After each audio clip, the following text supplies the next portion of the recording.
In the evolutionary history of humankind, many inventions that shaped our destiny originated from natural events. Before forming settled lifestyles, our ancestors had to survive in harsh environments, where constant hunger inadvertently paved the way for a beverage that provided both energy and social cohesion. Under the scorching prehistoric sun, the grasslands were a vast yet challenging food source. Wild wheat had small grains, hard husks, and scattered easily when ripe, making harvesting extremely exhausting.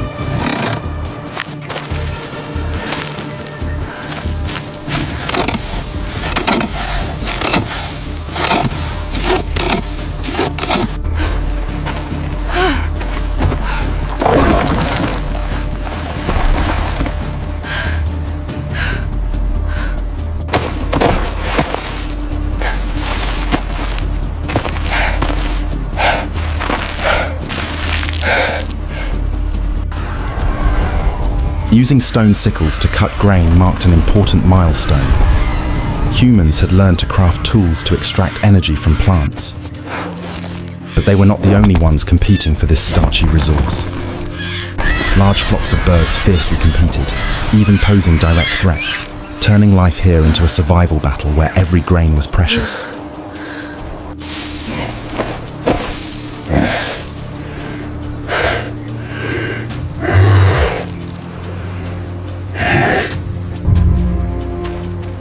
Bringing grains back to the cave was only the first step, as the human digestive system could not easily process the tough, raw seeds. Therefore, grinding them with stone mortars and pestles became an essential primitive technique, exposing the starchy interior. The pounding process created bran dust and chaff, light materials carrying countless natural microorganisms, including yeast spores. They floated in the air, ready to engage in transformative reactions when conditions were suitable.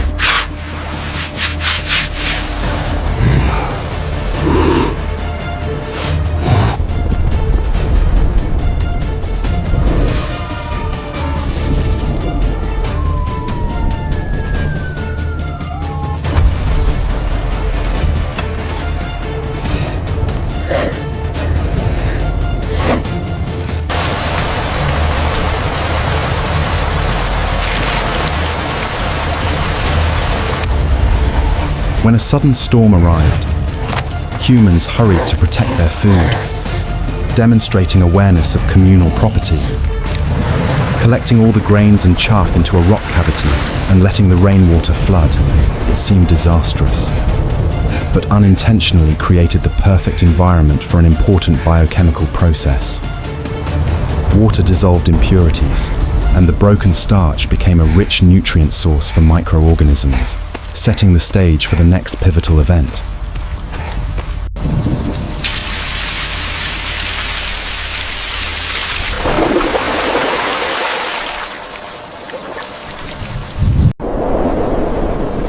In that humid, windless space, fermentation quietly began. Wild yeast spores clinging to chaff or floating in the air encountered water and sugar, becoming activated. Bubbles rising to the surface signaled a vigorous reaction underway. Difficult to digest starch gradually converted into simple sugars, then into alcohol. Heat was released, warming the stone cavity and further stimulating yeast activity.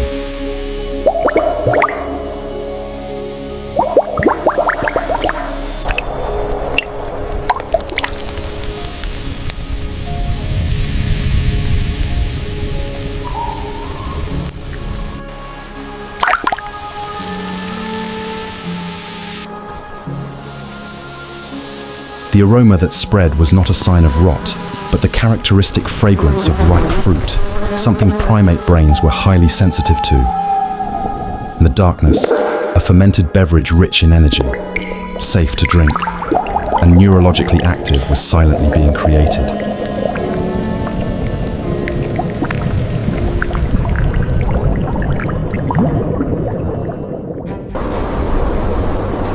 Food crises constantly pushed our ancestors to expand their sources of nourishment.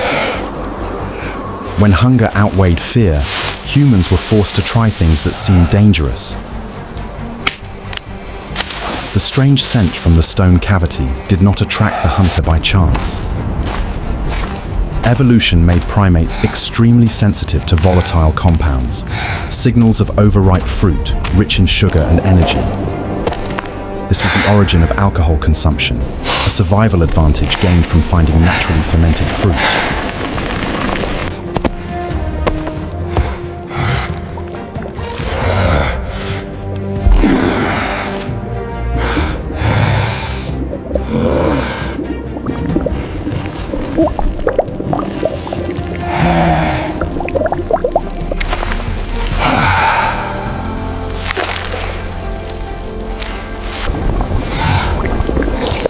The chieftain's caution reflected an instinctive mechanism protecting the group from poisoning.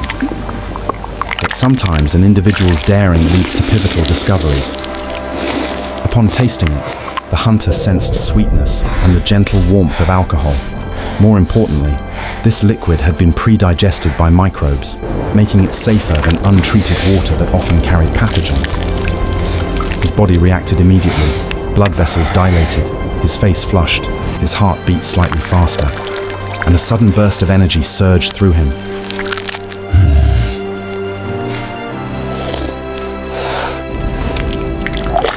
Once absorbed into the bloodstream, alcohol acted both as a potent neuroactive substance and as a dense energy source nearly twice as rich as protein or starch. For weakened bodies, it became a kind of revitalizing water. The body responded almost instantly. Alcohol suppressed brain regions controlling anxiety and stimulated dopamine release, creating euphoria. For the aging chieftain, aches and joint stiffness eased temporarily thanks to its analgesic and muscle-relaxing effects.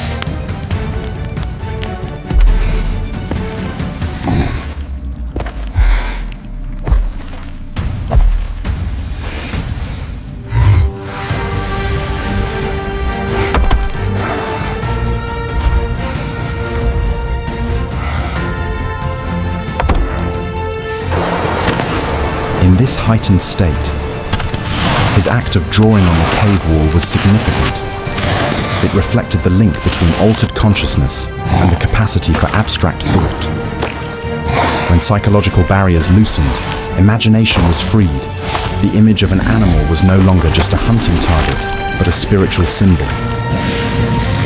Even overconfidence, a side effect of alcohol, could have empowered them with extra courage to face giant beasts they normally avoided.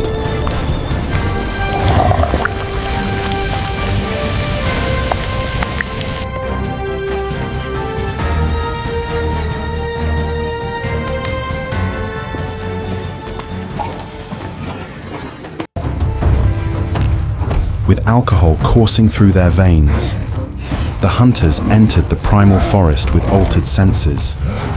Less fear, more focus. Tracking, reading deep footprints, fresh droppings, scraped bark, required complex cognitive skills, demanding constant analysis to reconstruct an animal's path. During this process, group coordination strengthened. They moved as one, understanding each other through subtle cues without speaking.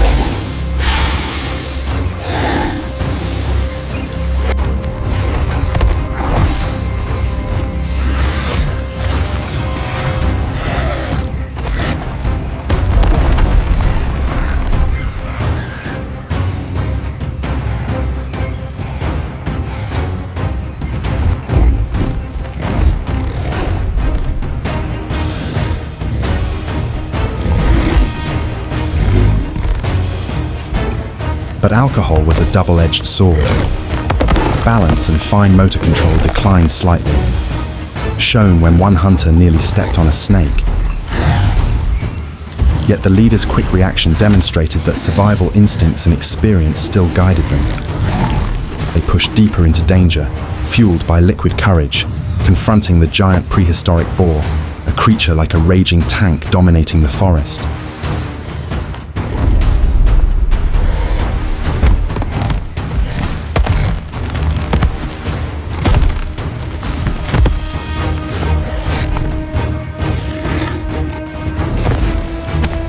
Prehistoric hunting did not rely on individual strength, but on encirclement tactics and persistent cooperation. The ancient boar exceeded humans in size, power, and natural weaponry, but lacked strategic thinking and group coordination. When the attack signal was given, enhanced by a touch of drunken boldness that reduced fear of pain, humans acted fearlessly. Beast charges could be fatal, but this heightened state enabled hunters to attempt close-range strikes that fear alone would have prevented.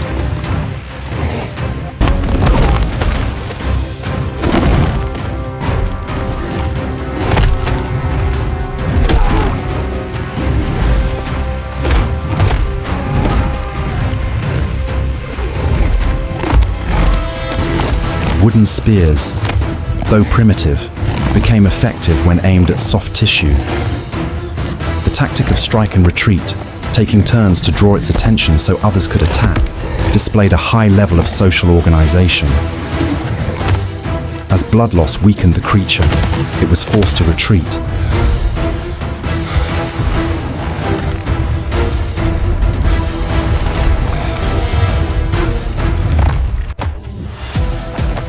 The chase ended at a cliff, an environmental trap that experienced hunters may have intentionally driven the beast toward.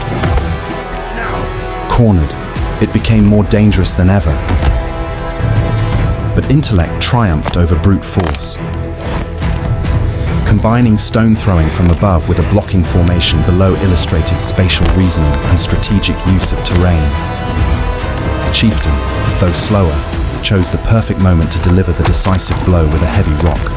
Height and mass produced greater impact than any spear thrust.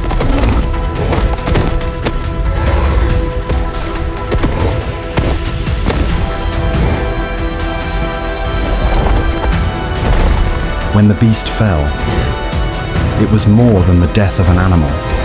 It symbolized the victory of a small primate species that used tools and cooperation to survive. Their triumphant cries affirmed a rising place in the food chain. The meat and fat obtained would feed the tribe for days, supplying vital nutrients that fueled brain development.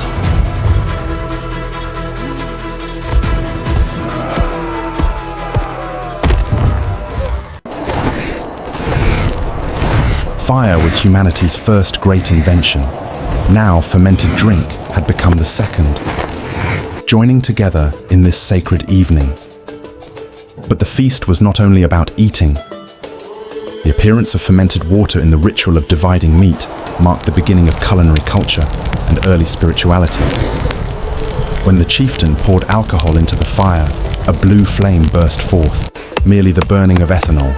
But to prehistoric humans, it was magic, a way to communicate with spirits. This ritual transformed eating from a biological need into a sacred act.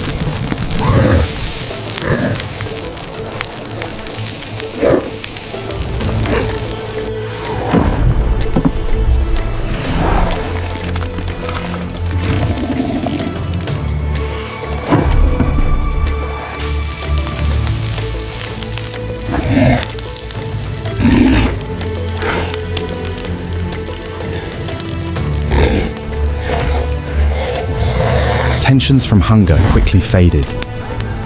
Instead of instinctive competition, they calmly waited for their share. Alcohol now became a social glue, softening conflict and guiding them into a collective state of harmony.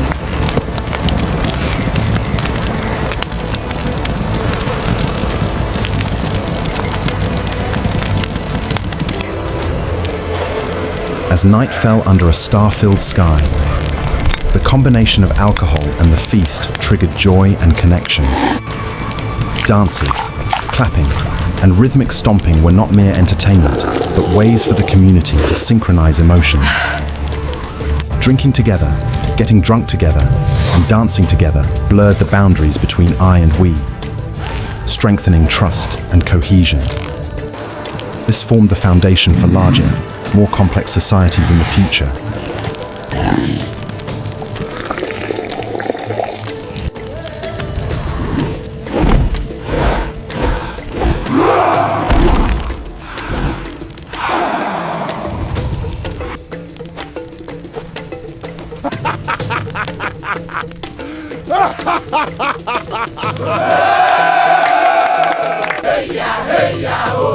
The hunter's gaze toward the sky was guided not only by intoxication, but by an elevated state of awareness. The golden liquid from the stone cavity had opened a doorway into spiritual life, nurturing imagination, questions about the universe, and the seeds of religion, art, and civilization. From those first drops of fermentation, a new era of humanity began.